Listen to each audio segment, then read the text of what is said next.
الحمد لله نحمده ونستعينه ونستغفره ونعوذ بالله من شرور أنفسنا ومن سيئات أعمالنا.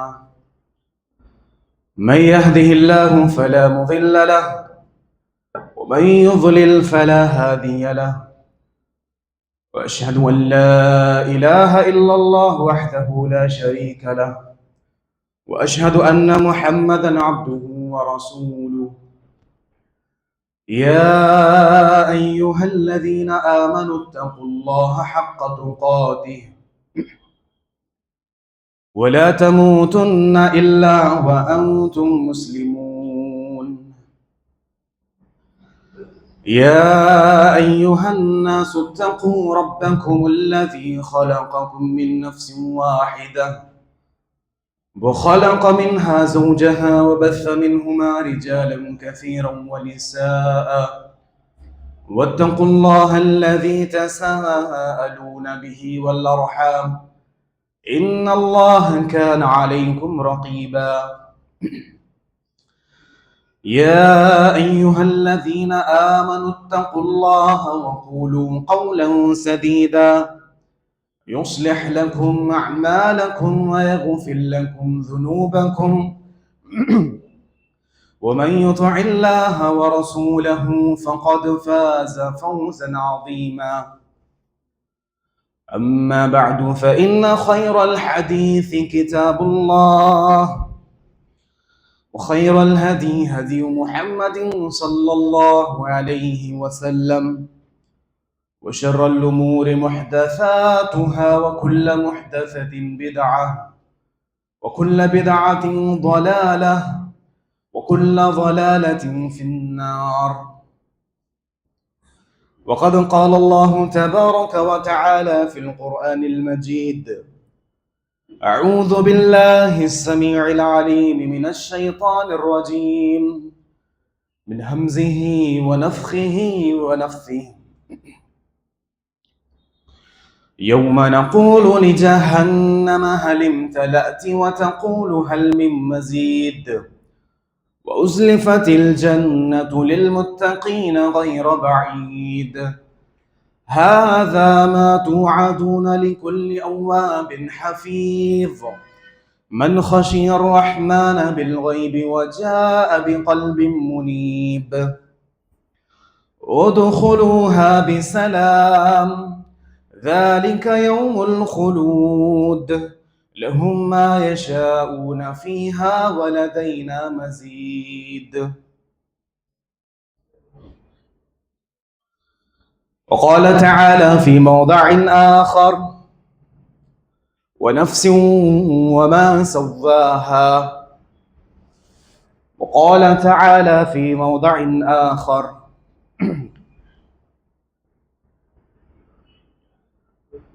من قتل نفسا بغير نفس أو فساد في الأرض فكأنما قتل الناس جميعا.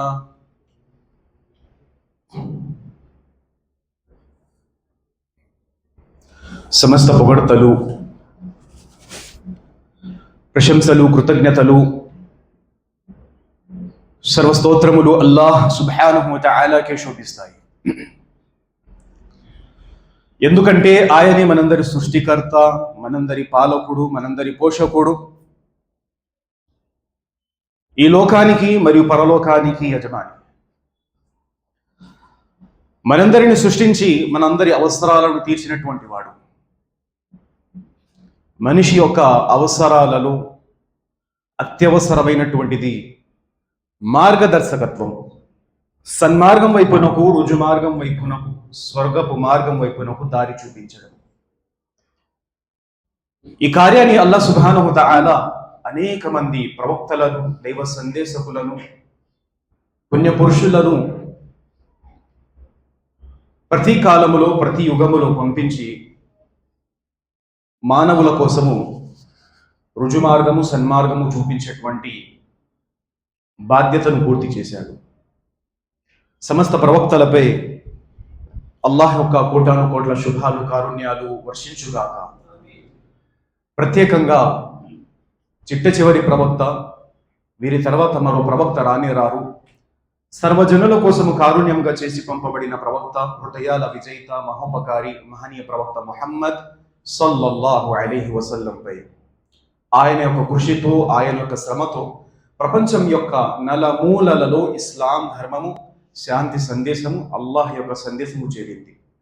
అందుమూలన్నీ మేము ముస్లిములుగా, నమాజీలుగా అల్లాహ్ యొక్క మార్గంలో ఉన్నాము. వలిల్లాహిల్ హమ్దు వల్ మిన్నా. సోదరిమన్లారా, పవిత్ర ఖురాన్ గ్రంథంలోని సూర షమ్స్ 91వ సూరాలోని 7వ వాక్యము మీ ముందు చదవడం జరిగింది. ఈ వాక్యంలో అల్లాహ్ సుబ్హానహు వ తఆలా తమ సృష్టితాలలోని అతి గొప్ప సృష్టితము అయినటువంటి ప్రాణం యొక్క సాక్ష్యము తీసుకుంటున్నారు. హదీసులో రసూలుల్లాహ్ సల్లల్లాహు అలైహి వసల్లం వారు అంటున్నారు, మన్ హలఫ బిగైరిల్లాహి ఫఖద్ అష్రక్. ఏ వ్యక్తి అయినా సరే అల్లాహ్ను విడిచిపెట్టి అల్లాహ్ ఏతరపై ప్రమాణం గనక చేసినట్లయితే, సాక్ష్యం గనక పెట్టినట్లయితే అతడు షిర్క్ చేసిన వాడు అవుతాడు. ఈ పూర్తి ప్రపంచంలో అతి గొప్ప, మహోన్నతుడు, సర్వోన్నతుడైనటువంటి వాడు అల్లాహ్ సుబ్హానహు వ తఆలా మాత్రమే ప్రమాణము వేయడానికి, సాక్ష్యం వేయడానికి, ఒట్టు వేయడానికి హక్కుదారుడు. ఒక మనిషి తల్లి తోడు, లేకపోతే గ్రంథ ప్రమాణముగా, లేకపోతే నా మీద ఒట్టు అని చెప్పే అనుమతి ఇస్లాం ధర్మము ఒక ముస్లింకి ఇవ్వలేదు. పైగా దీనిని షిర్క్ అని చెప్పడం జరిగింది. అయితే సోదర మహాశైలారా, అల్లాహ్ సుబ్హానహు వ తఆలా పవిత్ర ఖురాన్ గ్రంథంలో వశంసి వదుహాహా వద్దుహా వల్ అస్ర్ అనేటువంటి వాక్యాలు ఖురాన్లో ఉంచాడు. దీని అర్థం ఏమిటి? వల్ అస్ర్ కాలం సాక్షిగా, వశంస్ సూర్యుని సాక్షిగా, వల్ ఖమర్ చంద్రుని సాక్షిగా అల్లాహ్ సుబ్హానహు వ తఆలా తమ పవిత్ర ఖురాన్ గ్రంథంలో తమ సృష్టితాలైనటువంటి అతి గొప్ప సృష్టితాల యొక్క ప్రమాణం తీసుకున్నాడు. ఈ ప్రమాణం తీసుకున్న తర్వాత ఒక గొప్ప సందేశము దీని తర్వాత ఇవ్వడం జరిగింది. ముఫస్సిరీన్ ఖురాన్, పవిత్ర ఖురాన్ గ్రంథం యొక్క తఫ్సీర్ వ్యాఖ్యాకర్తలు ఎవరైతే ఉన్నారో వారు అల్లాహ్ యొక్క ఈ ప్రమాణం వేసేటువంటి పద్ధతి ఏదైతే ఉందో దాన్ని వివరిస్తూ అన్నారు, అల్లాహ్ సుబ్హానహు వ తఆలా తమ గొప్ప సృష్టితాల యొక్క ప్రమాణం తీసుకొని వారి యొక్క గొప్పతనాన్ని తెలియజేస్తూ దాని తర్వాత చెప్పేటువంటి సందేశం కూడా అతి ముఖ్యమైనది, వినండి అని చెప్పడానికి అల్లాహ్ సుబ్హానహు వ తఆలా తమ సృష్టితాల యొక్క ప్రమాణం తీసుకోవడం జరిగింది. ఇక ఈ అనుమతి కేవలం అల్లాహ్కు మాత్రమే ఉంది. ఇక ఏ మనిషి కూడా, ఏ ముస్లిం కూడాను సృష్టితాలపై ప్రమాణం చేయడం, ఒట్టు వేయడం అనేది జాయజ్ కాదు. అల్లాహ్ సుబ్హానహు వ తఆలా అంటున్నారు సూర షమ్స్లో 7వ వాక్యంలో, వనఫ్సిం వమా సవ్వాహా, ప్రాణం సాక్షిగా.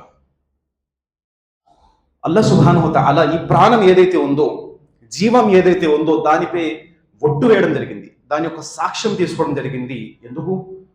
ఏ విధంగానైతే ఇతర సృష్టితాలపై అల్లాహ్ సాక్ష్యం వేసి, ప్రమాణం వేసి దాని విలువ చూపిస్తున్నారో అదే విధంగా అల్లాహ్ సుబ్హానహు వ తఆలా ఇక్కడ ప్రాణం యొక్క విలువ కూడా తెలియజేస్తున్నారు. ప్రాణం యొక్క విలువ ఎంత విలువైనదో, అందులో ప్రత్యేకంగా మనిషి యొక్క ప్రాణం ఎంత విలువైనదో పవిత్ర ఖురాన్ గ్రంథంలోని సూర మాయిదా 5వ సూరాలోని 32వ వాక్యం మనం కనుక చదివినట్లయితే అందులో అల్లాహ్ సుబ్హానహు వ తఆలా అంటున్నారు, మన్ ఖతల నఫ్సన్ బిగైరి నఫ్సిన్ ఔ ఫసాదిన్ ఫిల్ అర్ది ఫకఅన్నమా ఖతల అన్నాస జమీఆ. ఏ వ్యక్తి అయినా సరే ఒక ప్రాణాన్ని హతమారుస్తాడు, ఒక ప్రాణాన్ని హత్య చేస్తాడు, ఎలాంటి కారణం లేకుండా బిగైరి నఫ్సిన్ ఔ ఫసాదిన్ ఫిల్ అర్ది, లేదా ఈ నేల మీద ఏదైనా కల్లోలం జరుగుతుంది, దానికి బదులుగా అతనికి శిక్ష ఇవ్వడం జరిగింది. అలా కాకుండా అన్యాయముగా ఒక వ్యక్తి మరొక వ్యక్తిని గనక చంపినట్లయితే, ఒక వ్యక్తి ఒక ప్రాణాన్ని గనక తీసుకున్నట్లయితే ఫకఅన్నమా ఖతల అన్నాస జమీఆ, అతడు సర్వజనుల ప్రాణాన్ని తీసుకున్నవాడవుతాడు. సర్వజనులను, మానవులను చంపినంత పాపము అతనికి అంటుతుంది. ఎవరైతే ఇస్లాం ధర్మాన్ని ఉగ్రవాదానికి అంటకడుతూ ఉంటారో, ఎవరైతే పవిత్ర ఖురాన్ గ్రంథములో జిహాద్ అనగా ముస్లింలు కానటువంటి వారిని చంపేయాలి, నరకేయాలని ఖురాన్ చెబుతుంది అని తప్పుడు ప్రచారం ఎవరైతే చేస్తున్నారో, ఇక ఎవరైతే ముస్లిములే ఉగ్రవాదులు ఉంటారు అని చెబుతున్నారో, అలాంటి ముస్లింల యొక్క గ్రంథము ఎంతో చెడు ప్రచారాలకు గురైనటువంటి పవిత్ర ఖురాన్ గ్రంథము, ఎన్నో ద్వేషాలను ఎదుర్కొంటున్నటువంటి పవిత్ర ఖురాన్ గ్రంథము ఒక ముస్లింకు ఏమని బోధిస్తుంది? మన్ ఖతల నఫ్సన్, ఎవరైతే ఒక ప్రాణము తీసుకుంటాడో, హత్య చేస్తాడో, అతడు సర్వ మానవులను చంపిన వాడవుతాడు, అంత పెద్ద పాపము అని చెప్పడం జరిగింది. సోదరహసైలారా, పవిత్ర ఖురాన్ గ్రంథంలో ఈ ఒక్క వాక్యమే కాదు, ఎన్నో చోట్ల అల్లాహ్ సుబ్హానహు వ తఆలా ప్రాణం యొక్క విలువ గురించి చూపించడం జరిగింది, చెప్పడం జరిగింది. ఈ ప్రవక్త సల్లల్లాహు అలైహి వసల్లం వారు హదీసుల్లో ఒక భవిష్యవాణి గురించి తెలియజేస్తూ ఒక మాట అన్నారు, త్వరలోనే ఒక కాలం రానున్నది, ఆ కాలములో రక్తపాతాలు, గొడవలు, కల్లోలాలు, యుద్ధాలు, ఒకరిని ఒకరు చంపుకోవడం ఎక్కువైపోతుంది. చంపేవాడు ఎందుకు చంపుతున్నాడో అతడికి తెలియదు, ఇక చంపబడుతున్నటువంటి వాడు ఎందుకు చనిపోతున్నాడో కూడా అతనికి తెలియకుండా చనిపోతాడు. అలాంటి కాలం కూడా రానున్నది. అలాంటి కాలం వచ్చినప్పుడు నువ్వు ఓ ముస్లిం, ఓ ముసల్మాన్, నువ్వు నీ చేతులను ఆపుకో. ప్రవక్త సల్లల్లాహు అలైహి వసల్లం వారు అంటున్నారు, నీ దగ్గర గనక ఖడ్గం ఉన్నట్లయితే, ఆయుధం గనక ఉన్నట్లయితే ఆ ఆయుధాన్ని పనికి రాకుండా చేసేయి. నువ్వు కొండల్లో గుట్టల్లో వెళ్ళి నీ జీవితము ప్రశాంతంగా గడుపు. అంత మాత్రమే కానీ నువ్వు ఈ గొడవల జోలికి వెళ్ళమాకు. ఇది ఇస్లాం ధర్మము. ఇస్లాం ధర్మము రక్తపాతానికి కారణమయ్యేటువంటి ప్రతి కార్యానికి దూరంగా ఉండమని బోధిస్తుంది. చౌదరి మహాశైలారా, ప్రవక్త సల్లల్లాహు అలైహి వసల్లం వారు ఇదే విధంగా మరొక వాక్యములు, మరొక ప్రవచనములు, హదీసులు ఈ విధంగా అంటున్నారు, నీ మీదకు ఎవరైనా దండయాత్ర చేస్తే, నిన్ను చంపడానికి, నిన్ను నరకడానికి వస్తే, నువ్వు ఆదము కుమారులైనటువంటి ఇద్దరు కుమారుల్లో ఒక కుమారుడిగా మారిపో. ఎవరు ఆదము యొక్క ఇద్దరు కుమారులు? వీరిలో ఒకడు హంతకుడు, మరొకడు చంపబడినటువంటి వాడు. అయితే ప్రవక్త సల్లల్లాహు అలైహి వసల్లం వారు ఎవరి గురించి చెబుతున్నారు? ఎవరైతే ఈ విధంగా అన్నారో, సూరే మాయిదాలో ఈ యొక్క సంఘటన అల్లాహ్ సుబ్హానహు వ తఆలా ప్రస్తావించారు. అల్లాహ్ సుబ్హానహు వ తఆలా అంటున్నారు, ఆదము కుమారులైనటువంటి ఇద్దరు కుమారుల యొక్క సంఘటన మీ వద్దకు వచ్చింది. వారిలో ఒకతడన్నాడు, లఅఖ్తులన్నక్, నేను నిన్ను చంపబోతున్నాను. రెండో వాడన్నాడు, ఖాల ఇన్నమా యతఖబ్బలు అల్లాహు మినల్ ముత్తఖీన్, మేమిద్దరం ఇచ్చినటువంటి ఖుర్బానీలో అల్లాహ్ నా ఖుర్బానీ స్వీకరించాడు, ఇక అల్లాహ్ సుబ్హానహు వ తఆలా భీతిపరులైనటువంటి వారి యొక్క ఖుర్బానీ స్వీకరిస్తాడు. అప్పుడు ఆ కుమారుడు అన్నాడు, లైం బసత్త ఇలయ్య యదక లితఖ్తులని మా అన బిబాసితి యదయ లిఅఖ్తులక్, నువ్వు నన్ను చంపడానికి సిద్ధమయ్యావు, కానీ నేను నిన్ను మాత్రము చంపడానికి చెయ్యెత్తను అని రెండవ కుమారుడు అన్నాడు. రసూలుల్లాహ్ సల్లల్లాహు అలైహి వసల్లం వారు అదే అంటున్నారు, మీరు ఆదము కుమారులైనటువంటి ఇద్దరు కుమారులలో ఒక్కడిగా మారిపో. అంటే చంపడానికి, నరకడానికి, రక్తపాతము చెందించడానికి నువ్వు సిద్ధము కాకు అని ప్రవక్త సల్లల్లాహు అలైహి వసల్లం వారు అంటున్నారు. సోదర మహాశైలారా, ఇది ఇస్లాం యొక్క బోధన. ఇది ఇస్లాం యొక్క బోధన. నిన్ను చంపడానికి వస్తున్నప్పటికైనా సరే, నీపై గొడవ చేయడానికి, నీతో పోట్లాట చేయడానికి వస్తున్నా సరే, నువ్వు పోట్లాటకు సిద్ధం కాకు. రసూలుల్లాహ్ సల్లల్లాహు అలైహి వసల్లం వారు హదీసులో అంటున్నారు, అన జഈముం బిబైతిన్ ఫిల్ జన్న ఫీ రబదిల్ జన్న మన్ తరకల్ మిరాఅ వ ఇన్ కాన ముహిqqan. ఏ వ్యక్తి అయితే సత్యవంతుడైనప్పటికీ, ఏ వ్యక్తి అయితే నిజాయితీపరుడైనప్పటికీ, గొడవ జరిగినప్పుడు తమ చేతులను ఆపుకుంటాడో, గొడవ నుండి వెనకడుగు వేస్తాడో, అలాంటి వ్యక్తి కోసము స్వర్గంలో ఒక మూలన ఒక నిలయము, ఒక ఇంటి యొక్క గ్యారంటీ నేను ఇస్తున్నాను. సుబ్హానల్లాహ్. స్వర్గంలో ఒక మూలన అంటే ఈ నేల మీద ఒక గజము ఈ రోజుకు కొనుక్కొని దాన్ని పెట్టుకొని దాచుకొని మనం ఎంత గర్వంగా భావిస్తాము, లేదంటే దాని ఎంత గొప్ప అదృష్టంగా మనం భావిస్తాము. స్వర్గంలో ఒక మూలన కూడాను మాకు కాస్తంత స్థలం దక్కినా సరే మహాభాగ్యము. అలాంటి గొప్ప భాగ్యం మనకు ఎప్పుడు దక్కుతుంది? రసూలుల్లాహ్ సల్లల్లాహు అలైహి వసల్లం వారు అంటున్నారు, వ ఇన్ కాన ముహిqqan, నువ్వు సత్యవంతుడైనప్పటికీ, నువ్వు ఆ యొక్క గొడవలో నీ వైపే మాట ఉన్నప్పటికీ, నువ్వే నిజాయితీపరుడైనప్పటికీ, ఆ గొడవ పెరిగి పెద్దవుతుంది. గొడవ పెరిగి రక్తపాతాలు చెందేటువంటి అవకాశం ఉంటుంది అని గనక పరిస్థితి ఏర్పడితే, అలాంటి సందర్భంలో నువ్వు వెనుకడుగు వేసి, ఇలాంటి బోధనలు ఇస్లాం మనకిస్తుంది. ఇలాంటి బోధనలు ఇస్లాం మనకిస్తుంది. అలాంటప్పుడు మనము, లేకపోతే ఒక ముస్లిం ఉగ్రవాది ఎలా కాగలడు?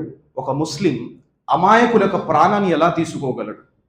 ఏదైతే జరుగుతుందో, లేదా ఏదైతే చూపించడం జరుగుతుందో, లేదా ఏదైతే నటించడం జరుగుతుందో ప్రపంచంలో ఈరోజు, అదంతా కూడా ఒక బూటకము. ఇస్లాం పట్ల దుష్ప్రచారము. ఇస్లాం ఏదైతే శాంతి సందేశాన్ని, సత్య సందేశాన్ని బోధిస్తుందో దాన్ని అడ్డుకోవడానికి పన్నుతున్నటువంటి కుట్ర మాత్రమే. అయితే సోదర మహాశైలరా, ఈ వాక్యాల ద్వారా, ఈ యొక్క హదీస్ ప్రవచనాల ద్వారా మన ముందు వస్తున్నటువంటి విషయం ఏమిటంటే, ఇస్లాం ధర్మములో ప్రాణం యొక్క విలువ ఎంతో ఉన్నది. ప్రాణం యొక్క విలువ ఎంతో ఉన్నది. ఒకరిని చంపడము, ఒకరి హత్య చేయడము, ఒకరి రక్తాన్ని కళ్ళ చూడడము, ఇది ఘోరమైనటువంటి పాపము అని ఇస్లాం ధర్మం బోధిస్తుంది. శాంతిని నెలకొల్పాలి. సమాజంలో శాంతిని నెలకొల్పడమే ఇస్లాం యొక్క అసలైనటువంటి లక్ష్యము. దానికోసము రసూలుల్లాహ్ సల్లల్లాహు అలైహి వసల్లం వారు తమ అనుచరులకు తమ జీవితంలో ఎన్నో శిక్షణలు బోధించారు. రసూలుల్లాహ్ సల్లల్లాహు అలైహి వసల్లం వారు ఆ కాలంలో మదీనా నగరంలో ఉన్నప్పుడు అల్లాహ్ సుబ్హానహు తఆలా యుద్ధం యొక్క అనుమతి ఇవ్వడం జరిగింది. యుద్ధం యొక్క అనుమతి మక్కా నగరంలో ఉన్నప్పుడు ఇవ్వలేదు. మదీనాకు చేరుకున్న తర్వాత కూడా 1 సంవత్సరం వరకు ఆ అనుమతి రాలేదు. చాలా మంది కోరుకున్నారు కూడా యుద్ధం చేయాలి. ఎవరి పట్ల? ఎవరైతే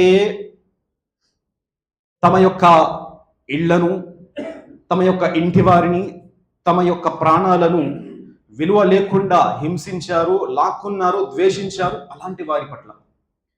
చాలా మంది యుద్ధాన్ని కోరుకోలేదు. అందులో ప్రవక్త సల్లల్లాహు అలైహి వసల్లం వారు కూడా.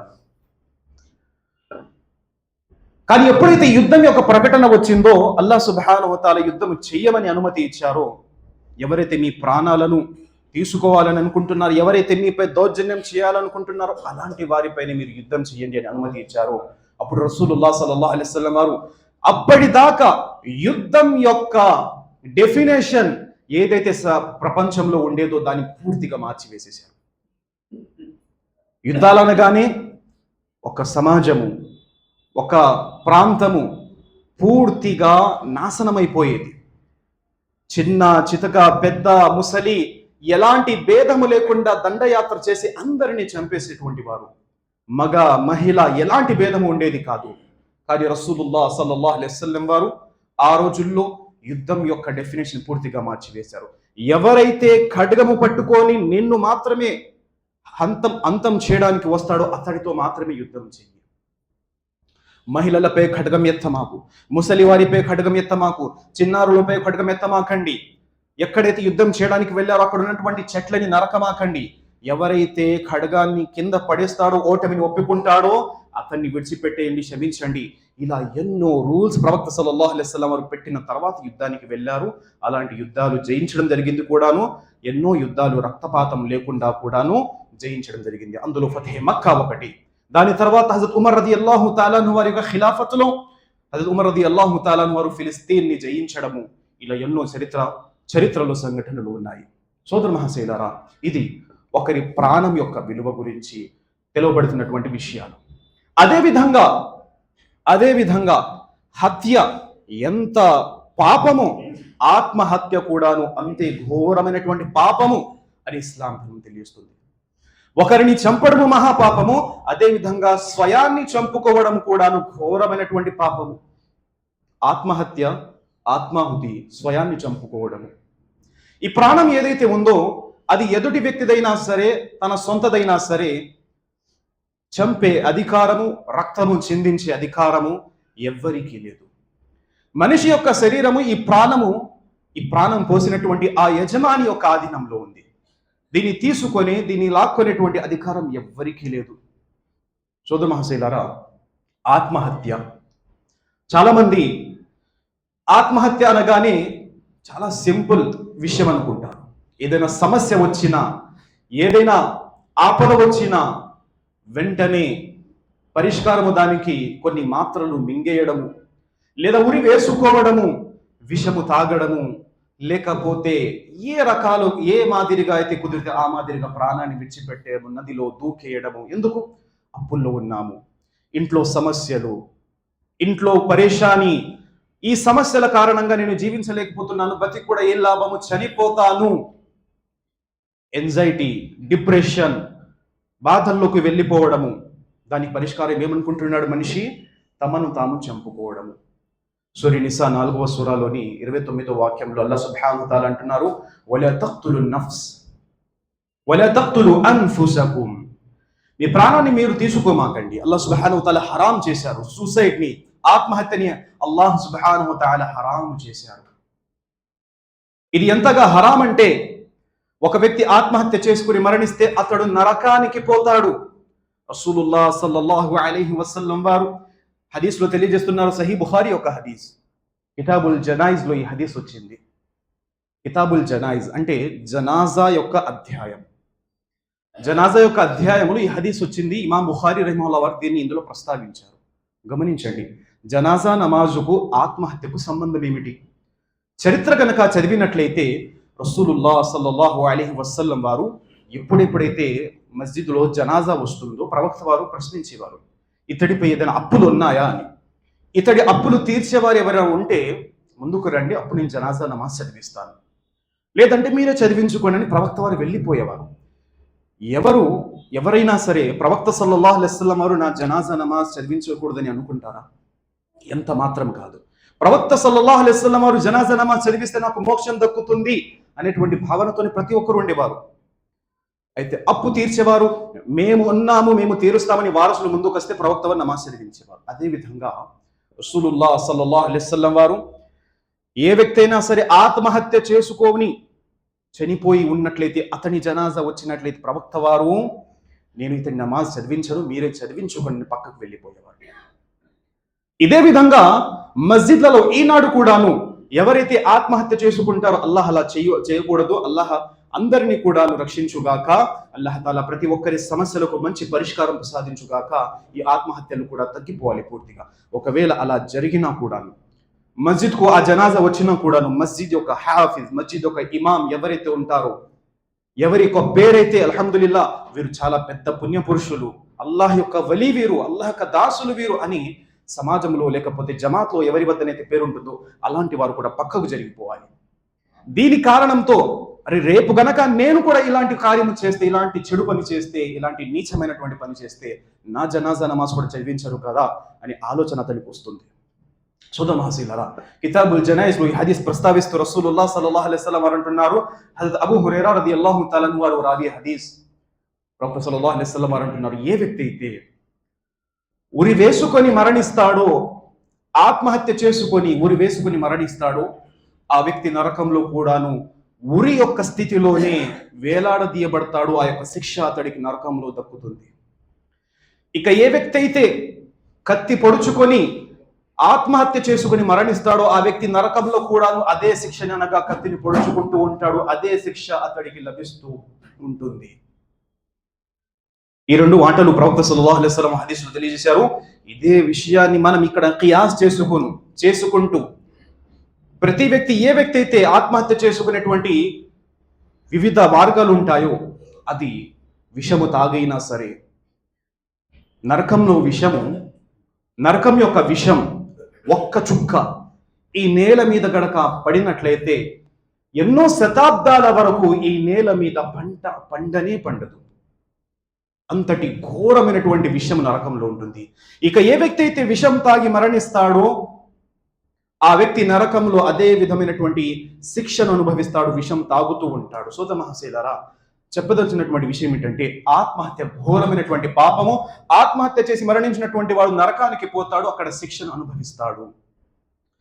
ఆత్మ యొక్క లేకపోతే ప్రాణం యొక్క విలువ ఎంతగా ఉందంటే, ఇస్లాం ధర్మము యొక్క బోధనలు గనక మనం గమనించినట్లయితే ప్రాణాన్ని ఎంతగా మనం రక్షించుకోవాలో ఇస్లాం మనకు బోధిస్తుంది.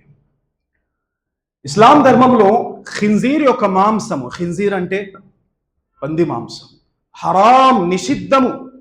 దాని మాంసము, దాని యొక్క కొవ్వు, దాని యొక్క తోలు, దాని యొక్క వెంట్రుక, దాని యొక్క గోరు, ప్రతిది కూడాను హరాం. అలాంటి జంతువు ఒక పేరును కూడా తలుచుకోవడానికి ఒక ముస్లిం అసహ్యించుకుంటాడు. ఇస్లాం యొక్క బోధనలు ఏమిటి ఒకసారి గమనించండి. فَمَنِ اضْطُرَّ غَيْرَ بَاغٍ وَلَا عَادٍ فَلَا إِثْمَ عَلَيْهِ. అల్లాహ్ సుబ్హానహు వ తఆలా సూరే మాయిదాలోని 3వ వాక్యంలో హుర్రిమత్ అలైకుముల్ మైతతు అని ఒక పెద్ద లిస్ట్ ప్రస్తావించారు. అందులో ఒక ముస్లింపై ఏ ఏ ఆహార పదార్థాలు హరాం ప్రస్తావించారు. రక్తము హరాం, జుబాహ్ చేయకుండా చంపబడినటువంటి జంతువు హరాం. అదేవిధంగా వల్హమల్ ఖింజీర్, ఖింజీర్ యొక్క పంది యొక్క మాంసము హరాం అని అల్లాహ్ సుబ్హానహు వ తఆలా తెలియజేశారు. తర్వాత అల్లాహ్ ఏమంటున్నారంటే ఫమనితుర్ర, ఎవరైతే గత్యంత స్థితిలో చేరుకుంటారో. గత్యంత స్థితి ఏమిటి? ఉలమాలు దీనికి ఒక ఉదాహరణ ఇస్తున్నారు.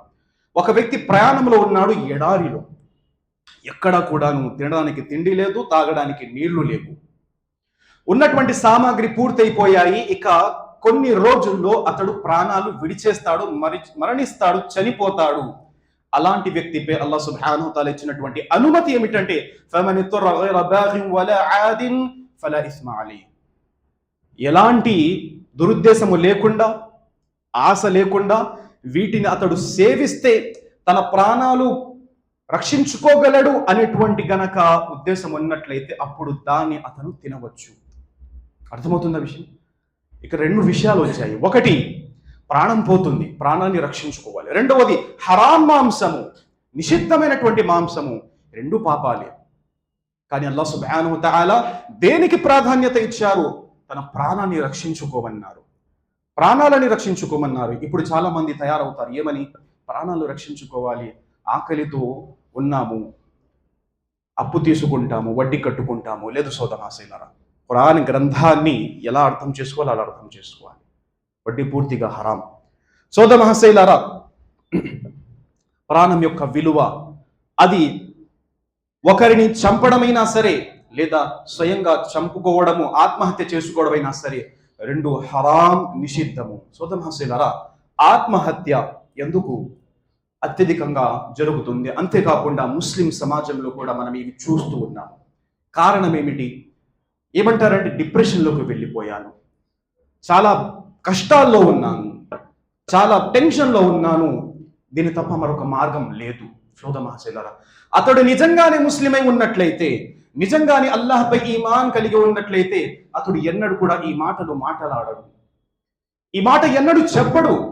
ఎందుకంటే అతడు నిజంగా ముస్లిం మోమిన్ గనక ఉన్నట్లయితే అతనికి ఈమాన్ బిల్ ఖద్ర్, విధి రాతపై ఈమాన్ అనేది ఉంటుంది, తక్దీర్ పై ఈమాన్ అనేది ఉంటుంది. రసూలుల్లాహ్ సల్లల్లాహు అలైహి వసల్లం వారు అనేవారు, ఏదైనా నష్టము జరిగినా, ఏదైనా ఇబ్బంది కలిగినా, ఖద్దరల్లాహు వమా షాఅ ఫఅల, అల్లాహ్ విధిలో రాసి పెట్టున్నాడు, ఆయన తలుచుకున్న విధంగా ఆయన చేశాడు అని చెప్పండి అని ప్రవక్త సల్లల్లాహు అలైహి వసల్లం వారు మనకు బోధన ఇస్తున్నప్పుడు, విధి రాత అందులో రాయబడినది జరుగుతుంది అని మనము తెలుసుకున్నప్పుడు ఇలాంటి మాటలు మనం చెప్పాము. అదేవిధంగా పవిత్ర ఖురాన్ గ్రంథంలో ఇన్న మఅల్ ఉస్రి యుస్రా, కష్టతరాల సమయము తరువాత సుఖ సంతోషాల లాభాల యొక్క సమయం రానున్నది అని ఖురాన్ గ్రంథం మనకు బోధిస్తున్నప్పుడు, ఈ రోజు మీరు అప్పుల్లో ఉన్నారు, ఈ రోజు మీరు బాధలో ఉన్నారు, ఈ రోజు మీరు కష్టాల్లో ఉన్నారు, గతంలో చక్కగా హాయిగా లాభాల్లో ఉన్నారు కదా, ఇప్పుడు మీరు కష్టాల్లో ఉన్నారు. గతంలో ఎలాగైతే మంచిగా ఉన్నారు, ఇప్పుడు కష్టాల్లో ఉన్నారు, రాబోయేటువంటి కాలంలో మీ యొక్క రోజులు మారనున్నాయి అనేటువంటి ఈమాన్ కలిగి ఉండాలి అని ఇన్న మఅల్ ఉస్రి యుస్రా అని పవిత్ర ఖురాన్ గ్రంథం మనకు బోధిస్తుంది. అదేవిధంగా పవిత్ర ఖురాన్ గ్రంథము తూలిజుల్ లైల ఫిన్ నహారి వ తూలిజున్ నహార ఫిల్ లైల్, రాత్రి పగళ్ళ యొక్క రాకలు అల్లాహ్ యొక్క చేతిలో ఉన్నాయి. రాత్రి వస్తుంది, మరియు దాని తర్వాత మరుసటి రోజు వెలుతురు వస్తుంది. అదేవిధంగా మన జీవితంలో చీకటి వస్తుంది, కష్టాలు వస్తాయి, దుఃఖాలు వస్తాయి, మరుసటి రోజు వెలుతురు వస్తుంది, సుఖాలు వస్తాయి, లాభాలు వస్తాయి అని అల్లాహ్ సుబ్హానహు వ తఆలా యొక్క ప్రకృతి కూడా మనకు నేర్పిస్తుంది. సోదర మహాశైలారా, కాబట్టి అల్లాహ్ సుబ్హానహు వ తఆలా యొక్క దైవ గ్రంథాన్ని మనం చదవాలి, అల్లాహ్ సుబ్హానహు వ తఆలా యొక్క దైవ సందేశాన్ని మనం అర్థం చేసుకోవాలి, ఈ జీవితం యొక్క అసలైనటువంటి లక్ష్యాన్ని తెలుసుకోవాలి.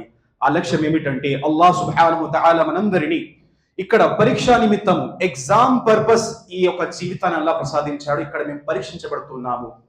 మన జీవితంలో ఎదురైనటువంటి కష్టాలు, అది చిన్నపాటి కష్టమైనా సరే, చివరికి ఒక చిన్న ముళ్ళైనా సరే మీకు గుచ్చుకుంటే అది అల్లాహ్ సుబ్హానహు వ తఆలా తరపు నుండి కఫారా, పరిహారము కింద లెక్కించబడుతుంది. అంటే మీకు ఒక చిన్న ముళ్ళు గుచ్చుకున్నా దానికి బదులుగా అల్లాహ్ సుబ్హానహు వ తఆలా మీ యొక్క పాపాలను క్షమిస్తాడు మరియు మీకు పుణ్యాలను ప్రసాదిస్తాడు అనేటువంటిది ఇస్లాం మనకు బోధిస్తుంది.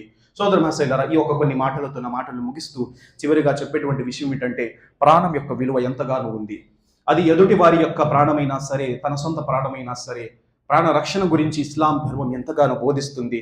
దానికోసం కావలసినటువంటి అన్ని విధాల పరికరాలను, అన్ని విధాల మాధ్యాలను ఉపయోగించి మన యొక్క జీవితాన్ని శాంతిపూర్వకంగా ప్రశాంతమైనటువంటి సమాజాన్ని మనము తీసుకుని రావాలనేటువంటిదే ఇస్లాం ధర్మం యొక్క సందేశము. అల్లాహ్ తాలాతో దువా చేద్దాం. అల్లాహ్ తాలా మనందరికీ యొక్క సందేశాన్ని అర్థం చేసుకొని ఆచరించి ఇతరులు కూడా బోధించేటువంటి భాగ్యం అల్లాహ్ మనందరికీ ప్రసాదించుగాక.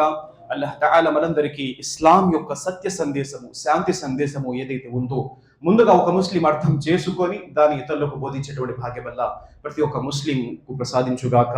యా ఇలాహల్ ఆలమీన్. మనలో ఎంతో మంది సమస్యల్లో, బాధల్లో, దుఃఖాల్లో, కష్టాల్లో ఉన్నారో అల్లాహ్ వారి సమస్యలకు ఉత్తమ పరిష్కారం ప్రసాదించు. యా జల్ జలాలి వల్ ఇక్రామ్. మనలో ఎంతో మంది అప్పుల భారాన పడి ఉన్నారు. అల్లాహ్ వారి యొక్క అప్పులను తొలగించి వారి యొక్క ఆర్థిక స్థితిని బలపరచు. యా ఇలాహల్ ఆలమీన్. ఎంతో మంది అనారోగ్యానికి గురి ఉన్నారు. అల్లాహ్ వారికి సంపూర్ణమైనటువంటి స్వస్థత ప్రసాదించు. అల్లాహ్ మనలో ఎంతో మంది వ్యాపారస్తులు ఉన్నారు, వ్యవసాయం చేసేవారు ఉన్నారు, కూలీ పని చేసేవారు ఉన్నారు. అల్లాహ్ వారి యొక్క శరీరంలో బలాన్ని ప్రసాదించు, మంచి ఆరోగ్యాన్ని ప్రసాదించు. అల్లాహ్ మనందరికీ హలాల్ సంపాదించేటువంటి భాగ్యం ప్రసాదించు. హరాం సంపాదన నుండి అల్లాహ్ మనందరినీ దూరంగా ఉంచు. ఆమీన్. బారకల్లాహు లనా వ లకుం ఫిల్ ఖుర్ఆనిల్ అజీమ్ వ నఫఅనా వ ఇయ్యాకుం బిల్ ఆయాతి వద్దిక్రిల్ హకీమ్. ఇన్నహు తఆలా జవ్వాదున్ కరీమున్ మలికున్ బర్రుర్ రఊఫుర్ రహీమ్ వ రబ్బున్ కరీమ్.